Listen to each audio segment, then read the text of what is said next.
महज 1 मिनट, वक्त का वह हिस्सा जिसका निवेश आप इस वीडियो को देखने या सुनने में कर रहे हैं। हो सकता है यह कोई बड़ा सौदा न लगे, परंतु मैं आपको बता दूं, यह एक बहुत बड़ा सौदा है, क्योंकि 1 मिनट ही आपके सपनों को साकार करने का शुरुआती बिंदु है। एक महान जीवन सिर्फ 1 मिनट से शुरू होता है, इसीलिए हमें हर मिनट को सहेजना चाहिए और इसका प्रयोग समझदारी से करना चाहिए। प्रत्येक व्यक्ति को हर दिन में 24 घंटे दिए गए हैं और उसके खाते में 1440 मिनट जमा किए गए हैं। जब ये मिनट खर्च हो जाते हैं तो आप उस दिन में और मिनट नहीं जोड़ सकते। आप थोड़ा सा भी अतिरिक्त समय नहीं खरीद सकते, चाहे आपके पास जितना ही पैसा हो या आप कितने ही शक्तिशाली हों। समय किसी का इंतजार नहीं करता, यह चलता रहता है और लगातार आगे बढ़ता रहता है। यह किसी वस्तु या व्यक्ति के लिए नहीं रुकता। इससे कोई फर्क नहीं पड़ता कि आप कितने धनी हैं या कितने शक्तिशाली या कितने प्रतिष्ठित हैं, समय लगातार आगे बढ़ता रहता है। हाँ है, हर मिनट कीमती है, क्योंकि इसके बदले में दूसरा मिनट नहीं मिलता। एक बार यह दिन गुजर जाए तो हम इस बीते हुए समय को बदल नहीं सकते।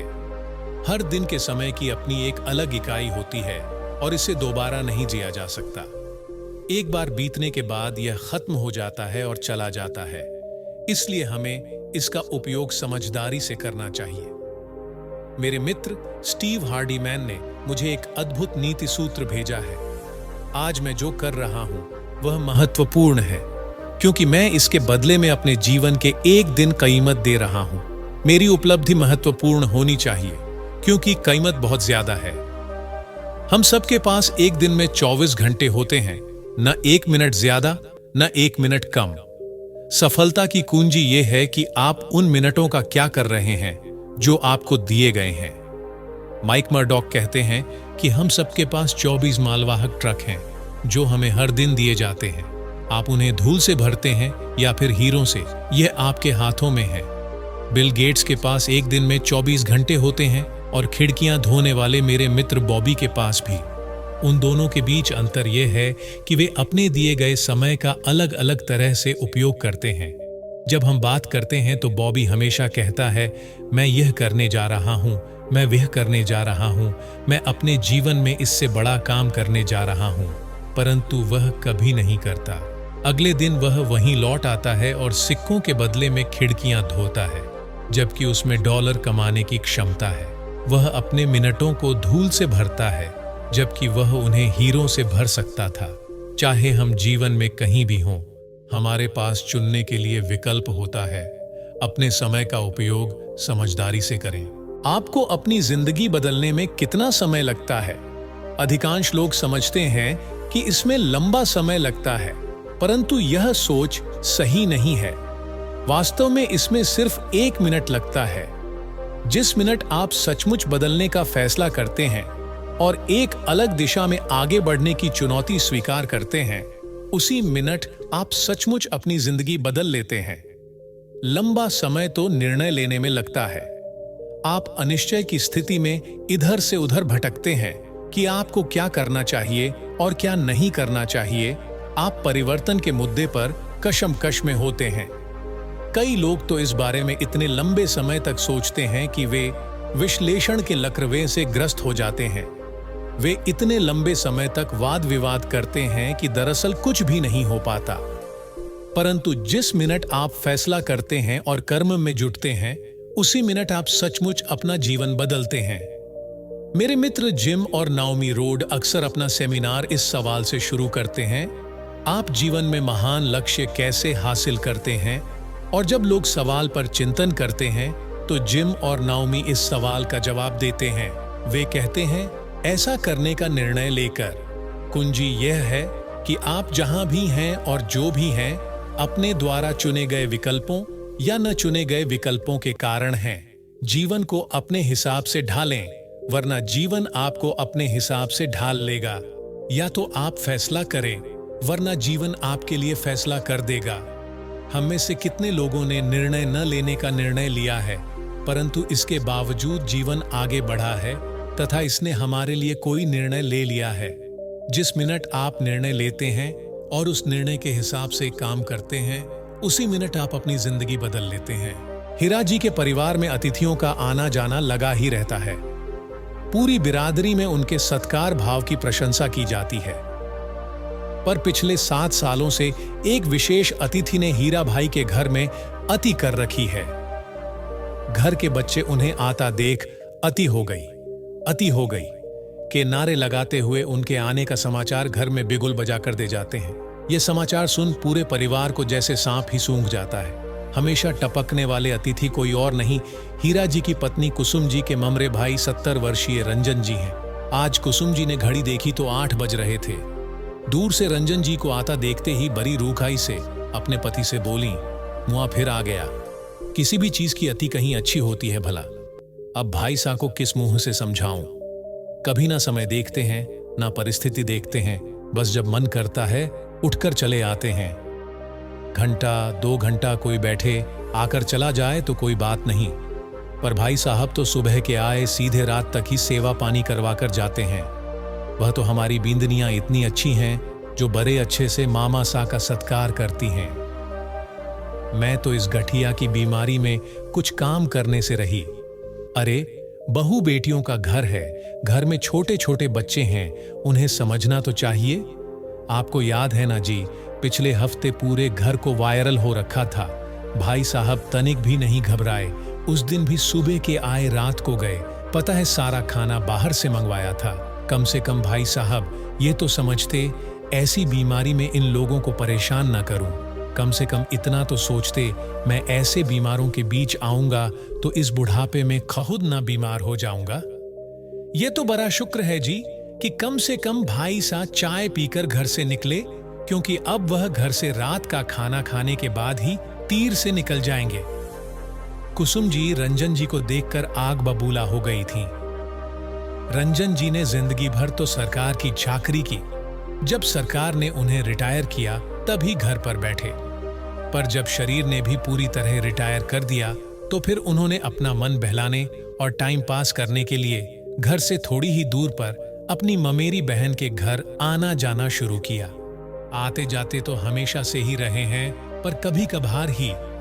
पर पिछले 7 सालों से तो वे हर हफ्ते बिना बुलाए टपकने वाले विशेष अतिथि बनकर रह गए हैं। चेहरे पर झुर्रियां, सफेद बाल और वैसे ही रंग की दाढ़ी मूछें, मुंह पोपला पर, चेहरे पर विनम्र सी हंसी जो उनके चेहरे का मुख्य आकर्षण है। सफेद खादी का कुर्ता और बगुले के पंख सी सफेद धोती और सिर पर बेहतरीन साफा, पैरों में प्लास्टिक के जूते और सवारी साइकिल की। घर में 2-2 बेटे हैं, कार है, पर किसी की नहीं सुनते। यहाँ से उनका घर केवल 10 मिनट की दूरी पर है, जिसे वे साइकिल से ही तय करना पसंद करते हैं। घर में प्रवेश करते ही रंजन जी ने अपनी बहन जीजा के पैरों में झुककर प्रणाम किया और पूछा, सब कुशल मंगल भाई जी? हाँ भाई साहब, कुशल मंगल कहकर कुसुम बहन खाने पीने का जायजा लेने किचन में चली गई। बिदनी, मामा सा के लिए थोड़ी सब्जी अलग बना लेना बेटा, नहीं तो कम पड़ जाएगी। ठीक है मासा। सास को चौके से बाहर जाता देख दोनों बहुओं ने लंबा काढ़ा हुआ घूंघट ऊपर किया और आपस में बात करने लगी। वैसे भी हमारे परिवार में आए दिन अतिथियों का आना जाना चलता रहता है, पर मामा सा ने तो हद ही पार कर रखी है सालों से। दिन का नाश्ता, दिन का खाना, शाम की चाय, रात का खाना। जेठानी ने कहा, एक बात तो अच्छी है मामा सा की, जो बनाकर 2 बो खा लेते हैं, मीन मेख नहीं निकालते। पिछले हफ्ते सब्जी में मिर्च तेज हो गई थी, घर में कोई ना खा पाया था, पर मामा सा सी करके भी खा गए, एक शब्द भी ना निकाला। देवरानी बोली, 50 रुपये में पूरा आनंद ले लेते हैं जी जी, और दोनों उहाँ के लगाने लगी। दरअसल मामा सा हर बार की तरह चलते समय अपनी बहन के हाथ में 50 रुपये का शगुन दे जाते हैं। 7 सालों में तो महंगाई कितनी बढ़ गई, पर मामा सा का शगुन नहीं बढ़ा। दोनों ने फिर जोर का ठाका लगाया। अब तो पूरे परिवार को मामा सा की आदत सी हो गई थी। सबसे बड़ी तकलीफ तो यह थी कि पूरे घर में एक ही बड़ा टीवी था जो हॉल में लगा हुआ था, और वहीं लगती थी मामा सा की खटिया। मामा सा को केवल समाचार देखना ही पसंद था। कोई समाचार का चैनल हटा दे तो बड़े नाराज हो जाते, इसीलिए कोई हिम्मत ना कर पाता था। किंतु रविवार का दिन पूरे परिवार को अपने हिसाब से बिताने को मिल जाता, यही उन पर प्रभु की बड़ी कृपा थी। क्योंकि इतवार के दिन रंजन जी फलाहार वाला व्रत करते और पूरा दिन अपने घर पर ही व्यतीत करते थे। मामा सा, खाना लग गया है, यह कहकर बहुएं लंबा सा घूंघट लिए अंदर चली गई। मामा सा जमीन पर लगी मछिया पर बैठ गए। खाना खाने के बाद मामा सा गजब के खर्टी लेते थे। पूरा घर उनके खर्राटों से गूंज उठता था। शाम की चाय मामा सा ने हमेशा की तरह चुस्कियों के साथ गट की। फिर बहन जीजा से गप्पे मारने में जुट गए। सालों से आ रहे थे तो अड़ोस पड़ोस के लोगों से उनकी गहरी मित्रता हो गई थी। वे लोग भी अक्सर आ जाते, कभी कभी वे भी मामा सा के साथ चाय का लुत्फ उठाते। रात का खाना खाकर मामा सा निकलने की तैयारी में थे। जब भी निकलते तो उनके बेटों को फोन कर दिया जाता कि वे निकल गए हैं। हर बार की तरह मामा सा ने अपने पाजामे की जेब से एक प्लास्टिक की पत्नी में अवेरे गए रुपयों में से 50 का नोट निकाला और कुसुम बहन के हाथ में दे दिया। फिर उन्होंने अपना रथ निकाला और उसी पर सवार होकर चलते बने। जैसे ही परिवार ने देखा मामा चले गए, तुरंत टीवी पर सब कूद पड़े। पहले बाजी मारते हुए बच्चों ने कार्टून चला लिया। इस बार 2 हफ्ते बीत चुके थे पर मामा सा नहीं आए। जब पूरा महीना बीत गया तो परिवार से रहा न गया।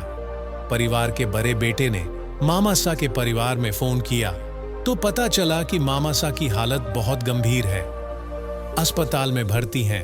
परिवार में यही बात चल रही थी कि मामा सा कितने दिन के मेहमान बचे बेचारे। 70 की उम्र पार कर चुके अपने मामा सा कैसे भी थे, कांपते हुए अपनी साइकिल से धीरे धीरे चले आते थे। आज के जमाने में अपना कोई नहीं पूछता, वह तो सगे भी नहीं थे। पता नहीं क्या सोचकर चले आते थे। बड़ी बींदनी बोली, एक आदत तो अच्छी थी मामा सा की, कभी किसी की बुराई नहीं करते, बस अपनी पुरानी बातों में खोए रहते। छोटी बोली, हाँ जी, खाते ही क्या थे, सुबह 1 रोटी और शाम को 1 रोटी। बच्चे मन ही मन सोच रहे थे कि बड़े दादा कैसे भी थे, पर कभी कभी हम लोगों को चॉकलेट के पैसे देते थे। वहीं कुसुम बहन की आंख से आंसू भी छलक उठे। सगा भाई भी कभी इतना मिलने ना ही आया जितना भाई सा चले आते थे। पता नहीं क्यों घर में उस दिन एक सूनापन सा दौड़ गया। बड़े बेटे और मां सा तो अस्पताल में भर्ती रंजन जी से मिल आए थे। उनकी हालत देखकर लग रहा था अब ये क्या ही चल फिर पाएंगे। सब अपनी दिनचर्या में रम गए थे, पर मन ही मन पता नहीं क्यों सबको मामा सा की कमी खलती रही। ऐसे ही एक दिन सुबह सुबह सब बातें ही कर रहे थे कि रविवार सब मामा सा को देख आते हैं, पता नहीं बेचारे अब कितने दिन के अतिथि हैं इस दुनिया में। अचानक बच्चे घर की ओर दौड़े और चिर परिचित अंदाज में कहने लगे, अति हो गई, अति हो गई। यह बात सुनकर परिवार वाले एक दूसरे को देखकर इस घोषणा पर शायद 7 सालों में पहली बार मुस्कुराए होंगे। मामा सा बत्तख के कलर का वही कुर्ता पजामा, पैर में वही प्लास्टिक के जूते और सिर पर साफा बांधे साइकिल से घर की ओर चले आ रहे थे। आते ही बहन और जीजा के पैर छूकर बोले, सब कुशल मंगल है ना? देवरानी जेठानी चौके में जाते ही एक दूजे से बोली, क्यों खुश तो हो ना, अतिथि वापस जो लौट आए हैं।